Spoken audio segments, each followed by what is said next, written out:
urafiki nimetengeneza na watu wa hapa Mlimani sio urafiki ya miezi, sio ya masiku, ni urafiki wa miaka. Na hiyo urafiki wa miaka hauwezi kuidadizi kwa miezi michache. So kuna vile mambo inaendeshwa na vile tutaenda mbele pamoja. Mwenzangu kutoka Weru ako na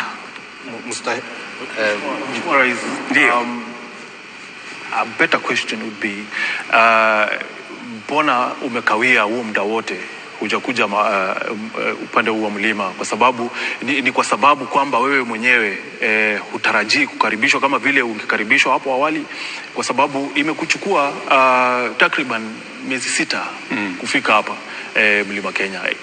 Hayo maeneo mengine umeenda kama mara mbili, mkoa wa Pwani, Western umeenda kama mara 2, Nyanza umeenda, hapa mlima hujafika.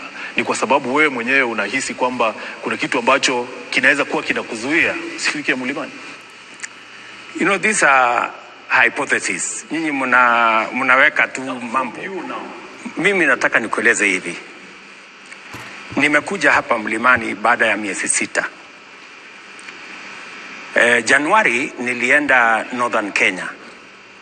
Sikuwa nimewenda Northern Kenya baada ya uchaguzi. Hiyo ni miaka ngapi? Miaka 2. Sijapata kwenda Ukambani karibu mwaka 1.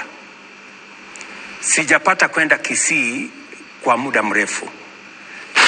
Lakini niliamua mwaka huu ya kwamba kuanzia Januari, kwa sababu kuna vile nilikuwa nimepanga kazi ya Kenya.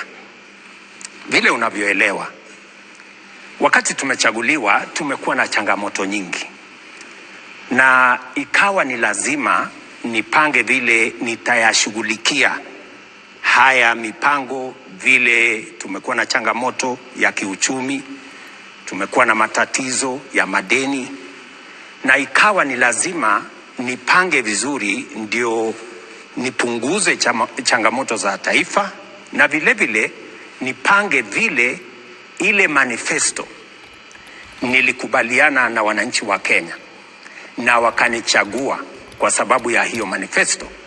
Pia nipangie vile hiyo manifesto nitaitekeleza, kwa sababu najua ya kwamba baada ya miaka 5 kutakuwa na mtihani, na ile mtihani itahusu ile ahadi nilitoa, manifesto nilipatiana kwa wananchi, vile nilisema nitafanya mambo.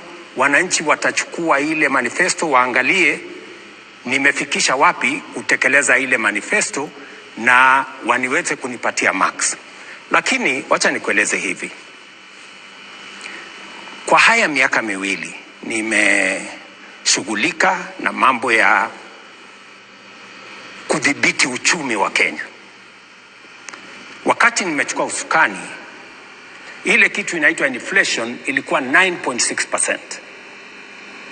Kwa sababu ya kazi tumefanya kama serikali, tumepunguza hiyo inflation, saa hii iko 3.5.